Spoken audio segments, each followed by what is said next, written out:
Good moods are no less dangerous than the dark ones. To demand happiness from one's environment is the dark art of seducing the interior fair maiden. This obscures the Grail no less than being seduced by fair maiden, though it is less obvious. Here is a differentiation easy to miss. That exuberant, top-of-the-world, bubbling, half-out-of-the-control mood so highly prized among men is also mood possession and is as dangerous as the dark mood. In a dark mood, a man has seduced his anima and has her by the throat, saying, "You're going to make me happy or else." This is to draw her into the lesser affairs of the ego's demands for happiness or one's restless quest for entertainment. To be caught by an exuberant mood is also to be seduced by the inner woman. She wafts him off to dizzy heights of inflation and gives him a wonderful facsimile of the happiness he legitimately wants. Such a seduction exacts a high price later in the form of a depression that brings the man down to earth again. Fate spends much time bringing a man up from his depression or down from his inflation. It is this ground level which the ancient Chinese called the Tao, the middle way. It is here that the Grail exists and happiness worthy of the name can be found. This is not a kind of gray average place or a place of compromise, but is the place of true color, meaning, and happiness. It is nothing less than reality, our true home. Most Western man has some basic misconceptions about the nature of happiness. The origin of the word is instructive. Happiness stems from the root verb to happen, which implies that our happiness is what happens. Simple people in less complicated parts of the world function in this manner and exhibit a happiness and tranquility that is a puzzle to us. How can a peasant in India with so little to be happy about be so happy? Or how can the peon in Mexico, again with so little to be happy about, be as carefree as he appears? These people know the art of happiness, contentment with what is. Their happiness is what happens. If you cannot be happy at the prospect of lunch, it is not likely you will be happy over anything. One can contrast mood with enthusiasm. The latter is one of the most beautiful words in our vocabulary. It means to be filled with God, entheoism. It is a highly rewarding and valid experience to touch and enthusiasm. At the very opposite end of the scale, it is painful to be possessed by a mood. When you laugh, it is a divine act if you are filled with the joy of God, but it is blasphemy if you are swept off your feet by a mood. Happiness is entirely legitimate. Mood invites the ensuing depression. In our myth, Parsifal and Blum make a perfect example of the correct relationship of man and inner woman. They are close to each other. Each warms the other and makes life meaningful for the other, but there is no seduction. This is a sublime definition of man and inner woman. But if it were taken as example of man and flesh and blood woman, it would be a ridiculous Boy Scout story. This misconstruing of levels has caused havoc with those following the medieval instructions of the Way of the Night. Inner relationships have their own inexorable laws of conduct. Outer relationships have their own equally explicit laws. Do not mix the two.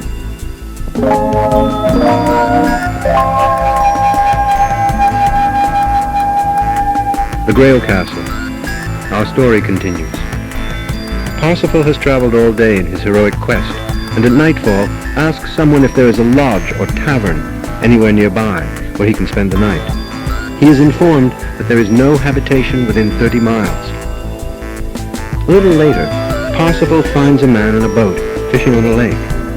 He asks the man if there is any place to stay for the night. The fisherman, who is the Fisher King, invites him to his humble abode. Just go down the road a little way, turn left, cross the drawbridge.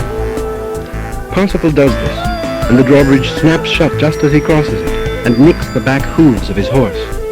It is very dangerous to enter the Grail Castle, for that is the Fisher King's home, and many a youth is unhorsed as he makes the transition from our ordinary world into the imaginary, symbolic world of the Grail Castle. Parsifal finds himself in the keep of a great castle, where 4 youths take his horse, bathe him, give him fresh clothing, and lead him to the master of the castle, the Fisher King. The king apologizes for being unable to rise from his litter and greet Parsifal properly because of his wound. The whole court of the castle, 400 knights and ladies, is there to greet Parsifal, and a wonderful ceremony takes place. It is a setting of such grandeur that one knows Parsifal has blundered into the inner world, the place of the spirit, the place of transformation, especially when the number 4 is accentuated. 400 knights and ladies, 4 youths, the great fireplace with 4 faces showing the cardinal directions. One expects the splendor of the inner world. It is indeed the Grail Castle where the Holy Grail from the Last Supper is kept. There is a great ceremony in progress. The Fisher King lies groaning in agony on his litter. One fair maiden carries in the lance that pierced the side of Christ. Another brings the paten from which the Last Supper was served. And finally, a third brings in the Holy Grail itself. A great banquet is held, and everyone is given what they wish from the Grail or the paten, even before they formulate the wish. Everyone, that is, except the Fisher King. Because of his wound, he is unable to drink from the Grail, and his suffering is the worse because of his deprivation. The Fisher King's niece brings a sword which the king straps to Parsifal's waist. This sword is to be Parsifal's for the rest of his life. It is here that a youth gains his mature masculinity and his power to accomplish the remaining tasks of his life. Another gift is available at the Grail Castle, but Parsifal does not pass the test required for this. Remember that Gurnemund instructed Parsifal during his training that when he found the Grail, he was to ask a specific question. Whom does the Grail serve? If this question is asked, that great cornucopia of life, the Grail, will pour out its blessings. Without the question being asked, one may drink from the Grail cup, but its great bounty will not flow out. Though Gurnemund has instructed him in this question, Parsifal's mother had told him when he was leaving home not to ask too many questions. Sound advice for a querulous youth, but nearly fatal here. His mother's advice prevails, and Parsifal stands mute before all the splendor of the Grail Castle. It is understandable that a 16-year-old country youth would not find the strength or courage to ask the most important question of life at such a moment. To ask would require that he be conscious. More than this, and of deeper significance, there was a legend in the Grail Castle that one day an innocent fool would wander into the castle, ask the Grail question, and thus heal the wounded Fisher King. Everyone in the castle except Parsifal knows this legend and watches keenly to see if Parsifal, who has all the attributes of an innocent fool, will ask the healing question. But Parsifal does not ask, and the Fisher King is soon taken, groaning and writhing in agony, to his chamber. The other knights and ladies disperse, and Parsifal is soon escorted to his sleeping chamber by the 4 youths. Next morning, Parsifal awakes to find himself alone. He saddles his horse and crosses the drawbridge, which snaps shut, nicking the back hooves of his horse. Once again, Parsifal is back in the ordinary world. There is no castle to be seen, and the innocent fool is again in the realm where there is no habitation for 30 miles. The most important event in one's inner life is portrayed in the story of the Grail Castle. Every youth blunders his way into the Grail Castle sometime around age 15 or 16, and has a vision that shapes much of the rest of his life. Like Parsifal, he is unprepared for this and does not have the possession to ask the question that would make the experience conscious and stable within him. No youth could be expected to do anything but wander into the castle, be overwhelmed by it, and the next morning find himself back in the same ordinary world if he has not been unhorsed by the drawbridge. Most men can remember a magic half hour sometime in their youth when the whole world glowed and showed a beauty not easily described. Perhaps it is a sunrise, a glorious moment on the playing field, a solitary time during a hike when one turns a corner and the whole splendor of the inner world opens. No youth can cope with this opening of the heavens for him, and most set it aside but do not forget it. Others find it so disturbing that they dismiss it and play as if it had never happened. A few are so touched by the vision of meaning that they spend the rest of their lives, like Parsifal, searching for the Grail Castle again. One has only to go down the road, turn left, across the drawbridge. But the very simplicity of the directions effectively hides it from view. How many times have we gone back to a magic place to see if the sunrise would glow again, or set off for a reputedly magic place to see if the Grail procession is there? The imprint of the Grail castle is indelible in a man's mind, and if it is strong in him, it will inspire or haunt him for the rest of his life. Why was Parsifal not able to ask the simple question that would have opened a glorious world for him and healed the agony of the Fisher King's wound? He had been instructed to ask the question, and it seems an act of stupidity that he fails it. Not so. Naivete prevented him from asking. Do you remember the one-piece homespun garment Parsifal's mother made for him? It is this remnant under his knight's armor which prevents him from appreciating the Grail when he sees it. So long as a man is encased in his mother complex, he cannot appreciate the Grail, or worse yet, ask the right question to heal the Fisher King wound.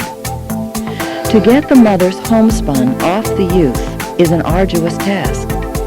Many never succeed in divesting themselves from their mother complex, for that is what is symbolized by the mother's homespun. To examine this critical issue, we must digress and talk about a man's relationship to things feminine. There are 6 basic relationships a man bears to the feminine world. All 6 are useful to him, and each has its own nobility. It is only the contamination of one with another that makes difficulty. These difficulties are central to a man's passage through life. The 6 feminine elements in a man are, first, his human mother. This is the actual woman who was his mother, she with all her idiosyncrasies, individual characteristics, and uniqueness. Second, his mother complex. This resides entirely inside the man himself. This is his regressive capacity, which would like to return to a dependency on his mother and be a child again. This is a man's wish to fail, his defeatist capacity, his subterranean fascination with death or accident, his demand to be taken care of. This is pure poison in a man's psychology. Third, his mother archetype. If the mother complex is pure poison, the mother archetype is pure gold. It is the feminine half of God, the cornucopia of the universe, Mother Nature, the bounty which is freely poured out to us without fail. We could not live for 1 minute without the bounty of the mother archetype. It is always reliable, nourishing, sustaining. The 4th element is his fair maiden. This is the feminine component in every man's psychic structure, and is the interior companion or inspirer of his life, the fair damsel. It is Blanche Fleur, one's Lady Fair, Dulcinea in Don Quixote, Beatrice to Dante in the Commedia Divina. It is she who gives meaning and color to one's life. Dr. Jung named this quality the anima, she who animates and brings life. The 5th element is his wife or partner. This is the flesh and blood companion who shares his life journey and is a human companion. 6th, Sophia. This is the goddess of wisdom, the feminine half of God, the Shekinah in Jewish mysticism. It comes as a shock to a man to discover that wisdom is feminine, but all mythologies have portrayed it so. All of these feminine qualities are useful to man, even the mother complex, which is the most difficult. Faust had to rely on his mother complex to take him to the place of the mothers for his final redemption in Goethe's masterpiece. It is only in the mixing or contamination of one aspect with another that causes such profound distress. Mankind has a terrible propensity for making such muddles. Let us look at some of these contaminations and see the destruction which follows.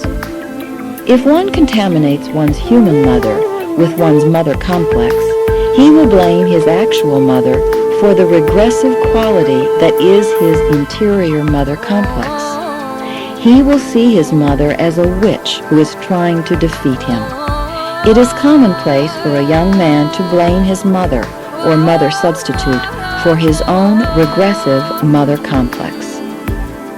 If he contaminates his interior mother image with the mother archetype, he will expect his flesh and blood mother to play the goddess of protection for him, a role which only the archetype can provide. He will make ridiculously excessive demands on the mother aspect of the world and demand of the world that it owes him a living, preferably without effort on his part. If one contaminates his anima, or fair maiden, with his interior mother image, he will expect his inner woman to be mother to him. A very common contamination is the overlay of mother and wife. Such a man will expect his wife to mother him instead of being a companion for him. He will demand of his wife that she fulfill his mother expectations for him. Since Sophia is not strong in every man's life, this component is not always present. If a man confuses mother and Sophia, he will endow his mother with goddess-like wisdom that no human could ever sustain. Mother knows best, and the Sophia archetype make a bad combination. I leave the other combinations or contaminations to your own inquiry. They are all negative. It is not the feminine which is negative, but only the contamination of levels of consciousness. To return to Parsifal and the question of why he failed at the Grail Castle, it was the failure to remove his mother's homespun garment, his mother complex, which cost him the power and clarity to ask the question Gornemond had taught him. No man can relate to the Grail in a permanent way if his mother complex intervenes between him and his native masculine strength. It is to take 20 years of arduous knight errantry to get Parsifal's homespun garment removed, so that he can be the strong male who can stand the beauty of the Grail, the greatest symbol of the mother archetype. So long as one is clothed in mother's homespun, he cannot partake of the Grail other than in an occasional chance encounter, nor can he heal his Fisher King wound. The remaining years of adventure Parsifal experiences are all building toward the removal of that homespun. One has a chance again at the Grail Castle in middle age. The Grail is always near one and available at any moment, but 16 and 45, times of change, seem to be the 2 points in a man's life when it is most easily found. That miraculous procession goes on every night of one's life in the Grail Castle, but it is only at particular times in his life, and then only when he has prepared for it, that a man has easy access to the splendor of the Grail Castle. If the Grail Castle experience is very strong for a boy, it nearly incapacitates him. The youth who wanders about seemingly without any motive or goal is often a young man who has been half blinded by his Grail Castle experience. Many men find the whole experience of Grail Castles so painful, so incomprehensible, that they immediately repress it and say, "I don't remember." Like all things repressed in the unconscious, far from having gotten rid of it, we find it is everywhere, behind every tree, around every corner, looking over the shoulder of every person we meet. The hunger for something, the Saturday night restlessness, the tires squealing around the corner, are all not so distant echoes of the Grail Castle hunger. The quest comes in many languages. So much of a youth's bantam rooster behavior is a turning off of the Grail Castle experience. It hurts so much he can't stand it and tries to persuade himself he is very tough in order to get away from the pain. A woman experiences the Grail in quite a different way from the man. She never leaves the Grail Castle and keeps a sense of beauty, connectedness, at-homeness in the universe that a man does not have. A man creates out of his restlessness. A woman creates by knowing what always was. Parsifal had to go out to nearly endless night adventures. Blanchefleur stayed in her castle. Einstein in his old age said, "I now bask in that solitude which was so painful to me in my youth." This is the Grail Castle restored. He earned it by a lifetime of modern night heroism. Many men try to make a flesh and blood woman fill the Grail hunger. This is to ask a woman to fulfill a role she can never carry, who can be a living archetype, and to miss the human miracle she in fact is. The drawbridge is a hint about the nature of the Grail Castle. It doesn't exist in physical reality. It is an inner reality, a vision, poetry, a mystical experience, and it cannot be found in any outer place.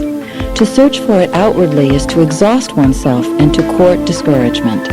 Still, our devotion to outer things as the only reality is so strong that for most of us it requires an outer exploration or drama to fuel the inner search. Even that is suspect, for the Grail is always immediately at hand and is won more by peeling away the insulations around it than by any act of creation. A medieval Christian proverb says, "To search for God is to insult God." This implies that God is always present, and any search for him is a refusal of this fact. It is only an extension of that to say, don't search for that which is already at hand. But we are Westerners and have to search in order to learn that there is no search.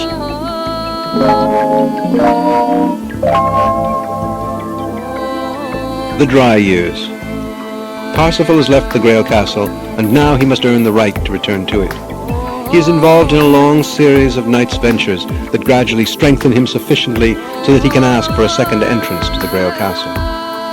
He comes upon a sorrowful maiden holding her dead lover in her arms. She explains tearfully that her knight lover was killed by another knight in a rage over something Parsifal had done in one of his earlier naive escapades. Parsifal has to bear the guilt of this. The maiden asks Parsifal where he has been, and when he tells her, she rebukes him, saying there is no habitation within 30 miles. He describes his experiences in detail, and she replies, "Oh, you have been in the Grail Castle." Women often know more of such experiences than men. Then she berates him for not asking the question and healing the Fisher King. This is also his fault. More guilt accumulates. She asks Parsifal his name. Though we have been using his name, Parsifal, the word has not actually appeared in the text until this moment, when he blurts out, "Parsifal!" Not until one has been in the Grail Castle does he have a name, a sense of his own identity. Parsifal goes on to another weeping damsel who has also suffered much through some naive mischance from his earlier travels. This damsel informs Parsifal that his sword will break the first time he uses it, and that it can be mended only by him who forged it originally. Once repaired, however, it will never break again. This is a fine bit of advice for a youth. The masculine equipment he carries with him, largely imitation of the father teachers around him, will not hold up when he tries to use it by himself. Every youth has to go through the humiliation of finding that his imitation masculinity will not hold up. And what's more, only the father who gave him his sword can repair the broken instrument. This means that what was given by a father can be repaired only by a father. A godfather is a very valuable ally just at this moment. To have a godfather who will repair what was transmitted from the father but did not hold up well is an extremely valuable asset. Parsifal conquers many knights, sends them back to Arthur's court, rescues many fair maidens, lifts sieges, protects the poor, slays dragons, all the good things a man must do in the middle section of his life. This is the cultural process of making our civilization work. We smile at the stories of dragons and spells on castles, but we suffer these things in our own times as directly as did any medieval man. We call them complexes, or moods, or shadow invasions now. Parsifal's fame has been reported at Arthur's court, and the king sets out to find this great hero in his land. Parsifal is the greatest knight in the world, just as the maiden who had not laughed for 7 years indicated. Arthur vows not to sleep 2 nights in the same bed until he has found this wonderful hero, the flower of his realm. A curious experience befalls Parsifal just at this moment. He's wandering about on his knight's journey when a falcon attacks 3 geese in the air. 3 drops of blood from one of the geese falls onto the snow near Parsifal, and he drifts into a lover's trance at the sight. He is transfixed by the 3 drops of blood, and can think of nothing but Blanchefleur. King Arthur's men find him in this immobile state, and 2 of them try to lead him to Arthur's court. He fights them off, breaking the arm of one. He is the knight who had jeered when the maiden laughed in Arthur's court. Parsifal had vowed to avenge her for this scorn. The vow is now completed. Gawain, a 3rd knight, asks Parsifal gently and humbly if he will not come to Arthur's court, and Parsifal agrees. In another version of the story, the sun melts the snow and obliterates 2 of the drops of blood, relieving Parsifal of the spell so that he can function again. It is possible that Parsifal would still be there, in his lover's trance, if the sun had not reduced the 3 drops of blood to 1, or if Gawain had not rescued him. A curious symbolism is at work in this part of the story. When dreams or myth make much point of numbers, it is certain that very deep parts of the collective unconscious are at work. Do you remember the great emphasis on 4 in the Grail Castle? Here it is the number 3 which is highly accentuated. 4 seems to be the language of the collective unconscious for peace, wholeness, completion, tranquility. 3 is the symbol for urgency, incompleteness, restlessness, striving, accomplishment. Parsifal, having been profoundly touched by the 4-ness of the Grail Castle, now must cope with the 3-ness of here and now life. His loves, the knightly quest, his place in Arthur's court, these here and now things claim him.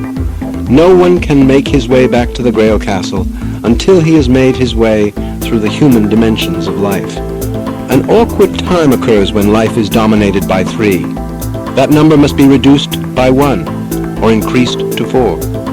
3, or that consciousness represented by 3, cannot long be endured in its intensity and drivenness. If one finds himself in a paralyzing dilemma, he must make the forward thrust to attain an enlightened place of insight, the 4-ness, or else reduce his consciousness just to survive. Dr. Jung spent much of his later life working at the symbolism of 3 and 4. He felt that mankind was just evolving from that stage of consciousness represented by 3 to that represented by 4. In 1948 and 1949, he was jubilant at the new dogma of the Catholic Church, which placed the Virgin Mary with the Trinity, all masculine figures, in heaven. He felt that this completed an earlier incomplete stage of development that had brought so much unrest and conflict to the Western world. The symbol precedes the fact by many years, which indicates that the possibility is now open to us, but the work is not yet done. Jung felt that the work of a truly modern person was to achieve the expansion of consciousness represented by the evolution of 3 to 4, from the consciousness devoted to doing, working, accomplishing, progressing, to a consciousness characterized by peace, tranquility, existential being. The heart of the matter is that 4 can contain 3, but 3 cannot contain 4. A person of the high consciousness of 4 is capable of all the practicalities of life, but is not bound by them. A person of the world of 3 is not capable of appreciating the elements associated with the number 4. We are apparently in an age where the consciousness of humanity is advancing from a Trinitarian to a quaternarian view. This is one possible and profound way of appraising the extreme chaos our world is in now. One hears many dreams of modern people who, knowing nothing consciously of this number symbolism, dream of 3 turning into 4. This suggests we are going through an evolution of consciousness from the nice, orderly, all-masculine concept of reality, the Trinitarian view of God, toward a quaternarian view that includes the feminine, as well as other elements that are difficult to include if one insists on the old values. It seems that it is the purpose of evolution now to replace an image of perfection with the concept of completeness or wholeness. Perfection suggests something all pure with no blemishes, dark spots, or questionable areas. Wholeness includes the darkness, but combines it with the light elements into a totality more real and whole than any ideal. This is an awesome task, and the question before us is whether humankind is capable of this effort and growth. Ready or not, we are in that process.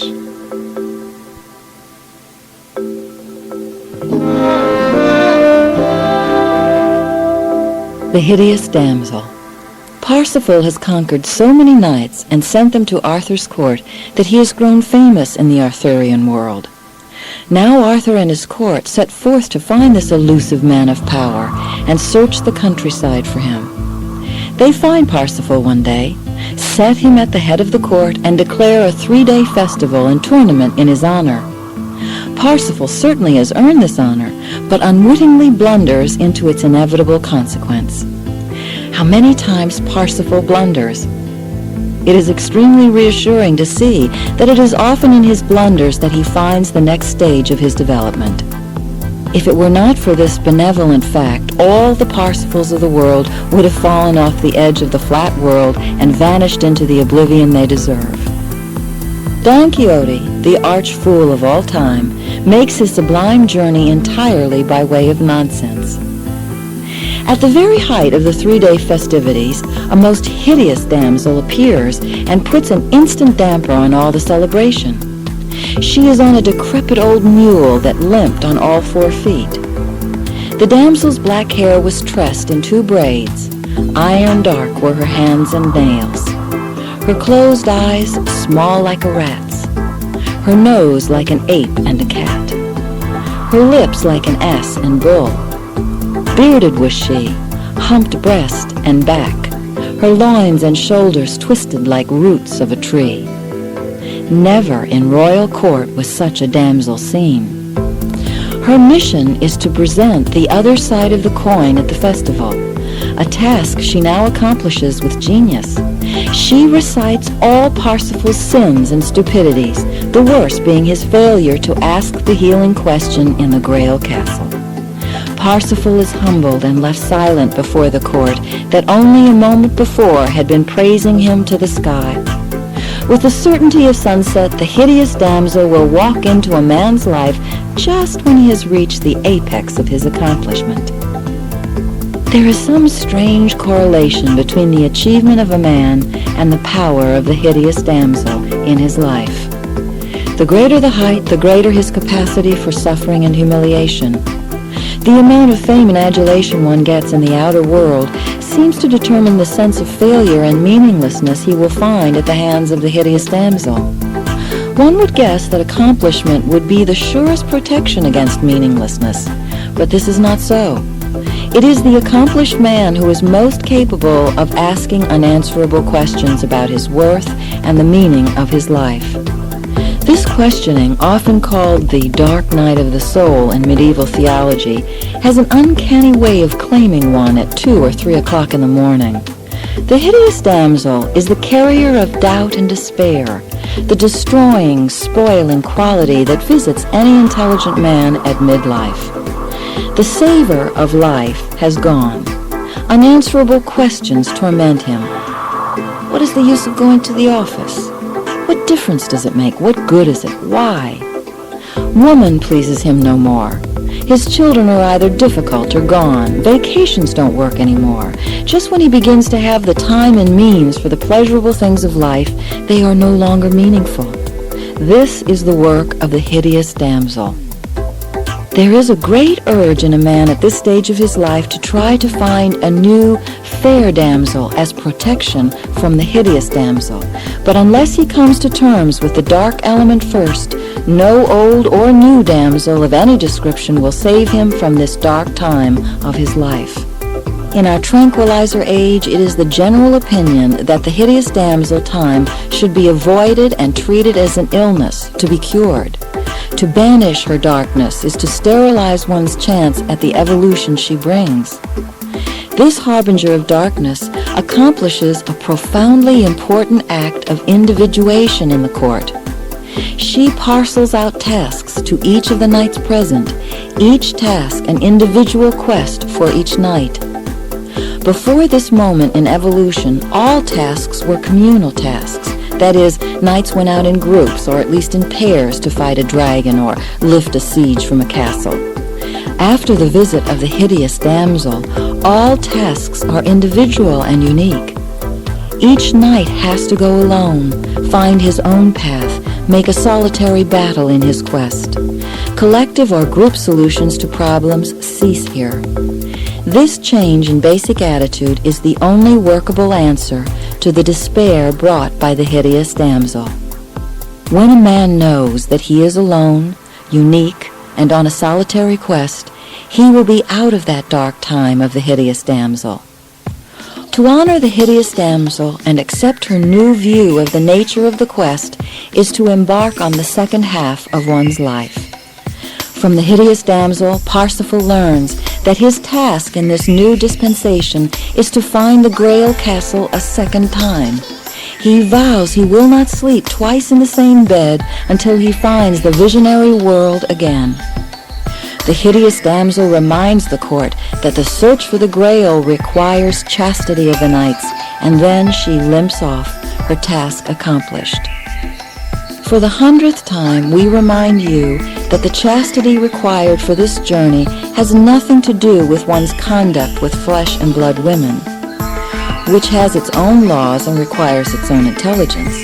The chastity required of a man in this quest is that he neither seduce nor be seduced by the inner woman in terms of mood or anima. All the knights except Parsifal and Galahad in the English version of the Grail legend fail in their quest.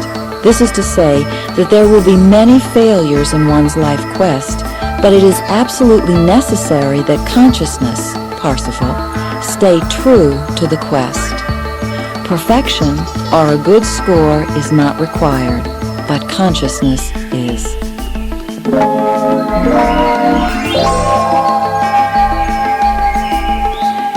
The Long Quest. Parsifal spends many years, most of the legends say 20, on his chivalric adventures. He grows more bitter, more disillusioned. He grows farther away from his beloved Blanchefleur. He forgets why he wields his sword in his knight's journey. He functions with less and less understanding and joy. These are the dry years of a man's middle age.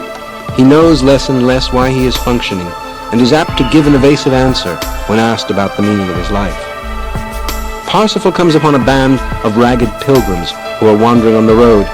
They say to him, "What are you doing riding in full armor on this, the day of the death of our Lord? Don't you know it is Good Friday? Come with us to the forest hermit, say your confession, and be shriven in preparation for Easter Sunday." Suddenly, Parsifal is wakened from his dark reverie, and more from inertia than inspiration, goes with the pilgrims to the old hermit. The hermit is the highly introverted part of one's nature that has been waiting and storing energy in a far-off corner, waiting for this very moment. Extroversion is the usual dominant of the first half of one's life, and that is correct. But when extroversion has run its course and taken one on that very valuable part of life's journey, then one must consult the hermit deep inside for what to do next. We do this very badly in our culture, and few people know how to draw upon the genius of their introvert nature for the next step. It frequently happens to a modern man that he is forced into his introversion by an illness or accident or paralyzing symptom of some other kind. The hermit is a noble figure and will serve you well if you can go to him in honor and dignity. There is little dignity left if one is dragged into his realm by accident or illness, but one way or another he will have you sometime about the middle of your journey, dignity or no dignity. When Parsifal is with the hermit, he undergoes another experience much like his exchange with the hideous damsel. Before Parsifal speaks a word, the old hermit, with his clairvoyant quality, berates him with the long list of his faults and failures. Again, the worst was his failure to ask the healing question when he was in the Grail Castle. The hermit quickly grows gentle with Parsifal and takes him to the road with the instruction to go a short way, turn left, and cross the drawbridge. The Grail Castle is always that close, but it is generally at mid-adolescence or middle age that it easily opens its gates. Here the great French poem by Chrétien de Troyes comes to an end. Some guess that he died at this point, or that some of the manuscript was lost. I think it is more likely that the author stopped at this point because he had no more to say. That great story from the collective unconscious had gone this far in its evolution, and the author had the humility to stop when he had no more to add. The myth has proceeded little further, collectively speaking, to this very day. It is an unfinished story within us, full of power, and it begs for further work. If you wish for a true knight's task, take up the story inside yourself, where it now lies unfinished, and proceed with it. Everyone is Parsifal, and his journey is one's own journey. Other authors have tried to finish the story with indifferent success. We can, however, take up one such continuation and carry Parsifal to his second visit to the Grail Castle. The Grail Castle is always just down the road and a turn to the left. If anyone is humble enough and of good heart, he can find that interior castle. Parsifal has had the arrogance beaten out of him by 20 years of fruitless searching, and he is now ready for his castle. Just down the road, turn left and cross the drawbridge, which snaps closed, ticking the back hooves of your horse. It is always dangerous to make the transition of levels that entry to the Grail Castle involves. Parsifal finds the same ceremonial procession going on. A fair damsel carries the sword that pierced the side of Christ. Another damsel carries the paten from which the Last Supper was served. Yet another maiden bears the Grail itself. The wounded Fisher King lies groaning on his litter, poised between life and death in his suffering. Now, wonder of wonders, with 20 years of maturity and experience behind him, Parsifal asks the question which is his greatest contribution to mankind. Whom does the Grail serve? What a strange question. Hardly comprehensible to modern ears. In essence, the question is the most profound question one can ask. Where is the center of gravity of a human personality? Or where is the center of meaning in a human life? Most modern people, asked this question in understandable terms of our time, would reply that I am the center of gravity. I work to improve my life. I am working toward my goals. I am increasing my equity. I am making something of myself. Or most common of all, I am searching for happiness, which is to say that I want the Grail to serve me. We ask this great cornucopia of nature, this great feminine outpouring of all the material of the world, the air, the sea, the animals, the oil, the forests, and all the productivity of the world, we ask that it should serve us. But no sooner is the question asked than the answer comes reverberating through the Grail Castle halls. The Grail serves the Grail King. Again, a puzzling answer. Translated, this means that life serves what a Christian would call God, what Jung calls the self, or many other terms we have devised for that which is greater than ourselves.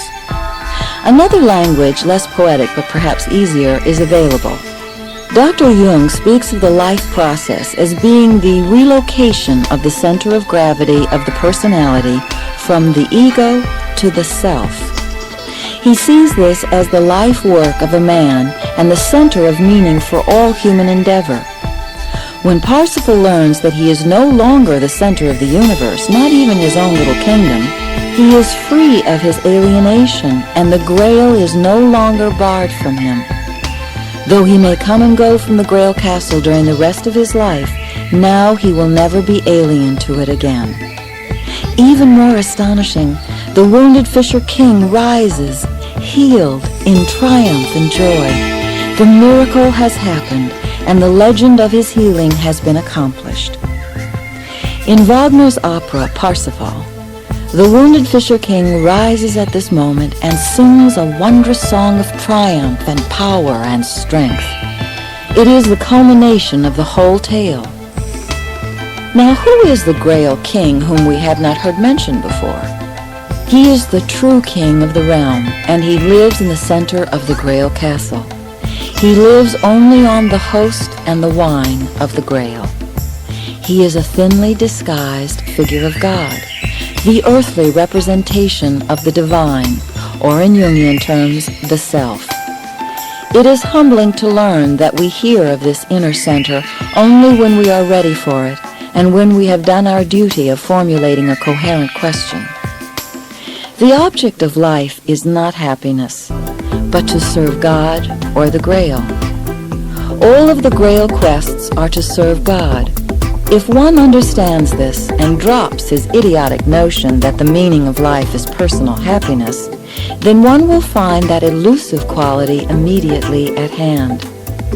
One detail in the story is worth special observation. Parsifal need only ask the question. He does not have to answer it.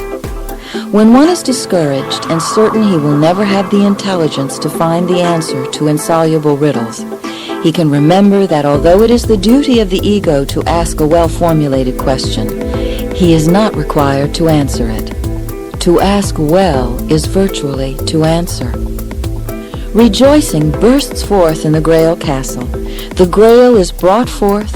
It gives its food to everyone, including the now healed Fisher King, and there is perfect peace, joy, and well-being. Such a dilemma. If you ask the Grail to give you happiness, that demand precludes happiness. But if you serve the Grail and the Grail King properly, you will find that what happens and happiness are the same thing. A play on words becomes the definition of enlightenment. A Frenchman, Alexis de Tocqueville, came to America more than a century ago and made some astute observations about the American way of life. He said that we have a misleading idea at the very head of our Constitution, the pursuit of happiness. One cannot pursue happiness. If he does, he obscures it. If he will proceed with the human task of life, the relocation of the center of gravity of the personality to something greater outside itself, happiness will be the outcome. In this year of our Lord, we are just beginning to ask the Grail question. Do we have the right to cut down the trees, impoverish the soil, and kill all the elephants? The answer is beginning to come clear. The first lisping syllables of the question are audible. If we can hear this old tale of an innocent fool blundering into the Grail Castle for the first time and earning his way there a second time, we can find some sage advice for our own modern way.